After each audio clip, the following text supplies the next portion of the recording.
Existe uma expressão que é conhecida na Bíblia e é muito debatida. A expressão é mais fácil um camelo passar por um buraco da agulha do que um rico entrar no reino dos céus. Mas como que a gente entende essa frase? É camelo mesmo? É buraco da agulha? Eu já vi várias explicações. Talvez você aí já tenha ouvido outras também, como por exemplo a de que o camelo seria uma corda. A palavra não seria camelo, seria camilos, uma palavra em grego. E essa corda seria uma corda grossa que passaria por uma fresta de muralha, ou o buraco da agulha era uma fresta da muralha onde os guerreiros ficavam escondidos jogando as suas flechas. Talvez você já tenha ouvido as explicações mais criativas para tentar justificar uma frase que é estranha, porque o camelo é um bicho grande, a agulha é pequenininha. Como que Jesus tira essa ideia de colocar um camelo dentro do buraco da agulha? Então as pessoas elas tentam explicar usando o texto e usando a cultura bíblica para poder entender o significado dessa expressão. Essa frase aparece numa história que é repetida em 3 evangelhos, no Evangelho de Mateus, no Evangelho de Lucas e no Evangelho de Marcos. E eu tenho aberto aqui na minha Bíblia o Evangelho de Marcos, onde Jesus ele diz essa frase. Mas eu quero olhar com vocês um pouquinho aqui sobre a história e o significado dela, para a gente entender o que Jesus está dizendo. Marcos capítulo 10, do verso 17 em diante, diz que Jesus ele estava a caminho quando ele é abordado por um homem que diz assim: bom mestre, e aqui vem a pergunta, o que farei para herdar a vida eterna? A pergunta desse homem é, o que eu posso fazer para ser salvo? Colocando a ênfase naquilo que ele poderia fazer, nas suas ações. E Jesus, entrando no jogo dele, diz assim: você me chama de bom? Bom é um só, que é Deus. Como é que você chega para mim, falando para mim, atribuindo a mim significados que você pode não estar com o desejo de abraçar, de viver de acordo com isso que você está dizendo? Então Jesus já dá uma chamada de atenção nele aqui. E ele diz assim: bom, você quer entrar na vida eterna? Observa os mandamentos. Ele pergunta quais.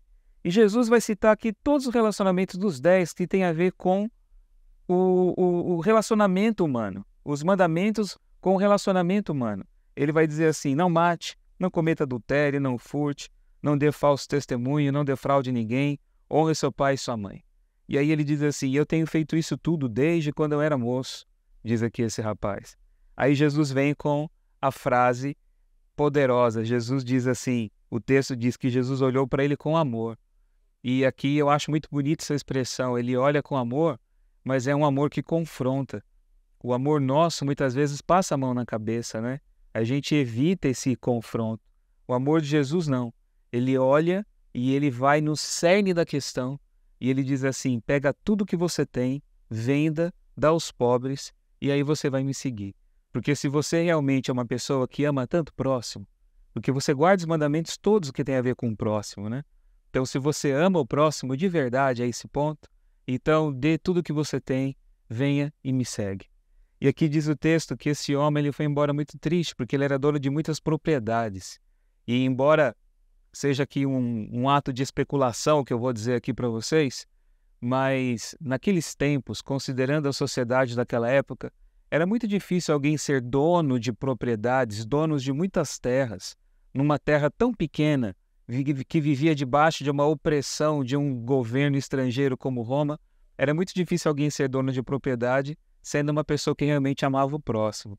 Esse homem deveria de ter expropriado muita gente e de alguma forma ter obtido a sua riqueza, não de uma maneira assim tão amorosa, não é? Ou pelo trabalho, como a gente costuma dizer. Mas ele vai embora contrariado, triste, porque ele era dono de muitas propriedades. E quando ele vai embora, diz aqui o texto que os discípulos eles ficam preocupados, porque não se pode fazer nada para receber a vida eterna. Uma pessoa não pode, de alguma forma, realizar algo para receber a vida eterna. E Jesus diz assim: filhos, como é difícil entrar no reino de Deus. E o entrar no reino de Deus para Jesus não tem nada a ver com aquilo que vai acontecer lá um dia na eternidade, quando o reino for instaurado, depois da ressurreição, depois do fim dos tempos. Entrar no reino é viver o reino agora. É isso que ele diz. Como é difícil entrar no reino de Deus. Como é difícil mudar a mente para compreender a lógica do reino de Deus. Como é difícil você entender o que é prioridade no reino de Deus e como se vive essa graça do reino de Deus. Porque a ideia sempre é da troca, é da barganha, é do que eu faço, é do que eu posso oferecer, é do meu recurso, é daquilo que eu tenho. Então os discípulos não entendem isso porque eles também viviam numa época onde uma teologia da prosperidade era muito praticada. As pessoas que tinham posses eram abençoadas, de acordo com a teologia deles. Os pobres eram aqueles que eram esquecidos por Deus. Jesus diz que não é assim. E aí vem a frase: é mais fácil um camelo passar pelo fundo de uma agulha do que o rico entrar no reino de Deus. Essa agulha que Jesus fala aqui tem nada a ver com porta, com muralha ou tudo aquilo que você um dia já ouviu. A palavra grega para agulha aqui é rafis, que significa literalmente a agulha que fura o tecido. E o camelo aqui não é camilos.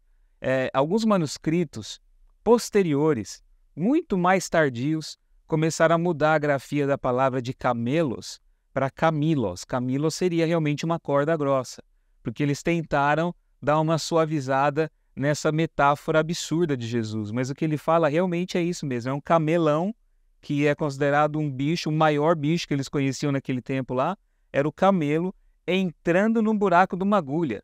Ele diz, é mais fácil isso acontecer do que a mente humana conseguir por si só entender como se entra no reino de Deus. E Jesus diz assim, para os seres humanos, versículo 27, é impossível, contudo, não é para Deus, porque para Deus tudo é possível. É impossível para mim entender a lógica do reino de Deus.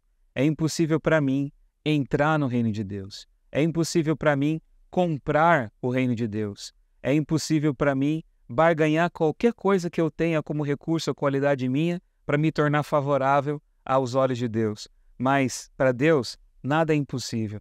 Por isso Jesus aqui nessa história, ele coloca essa figura metafórica tão absurda para poder mostrar que todos os recursos humanos, por maiores que sejam, são considerados nada.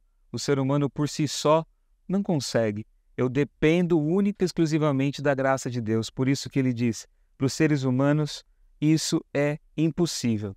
Mas para Deus, nada é impossível. E aqui fica a palavra de Jesus de conforto para os seus discípulos e para nós também. Porque é difícil para mim, é difícil para você, mas para Ele nada é impossível. E pela graça dEle, você pode entrar no reino de Deus agora. Você pode viver o reino de Deus agora. Você pode entender a lógica do reino de Deus agora. Para isso, leia os evangelhos. Leia os textos onde Jesus ensina como lidar com a vida, como lidar com o dinheiro, como lidar com as pessoas, como lidar com a religião, como lidar com a espiritualidade, como lidar com os marginalizados, como lidar com as estruturas de poder político, como lidar com todos os detalhes da vida cotidiana à luz daquele que já entrou no reino de Deus. Porque o reino de Deus não vai ser vivido apenas um dia, quando ele se manifestar na glória, no tempo do fim. Ele já está presente agora aqui, com a palavra do Evangelho na nossa vida. Para os homens, isso é impossível, mas para Deus, nada é impossível.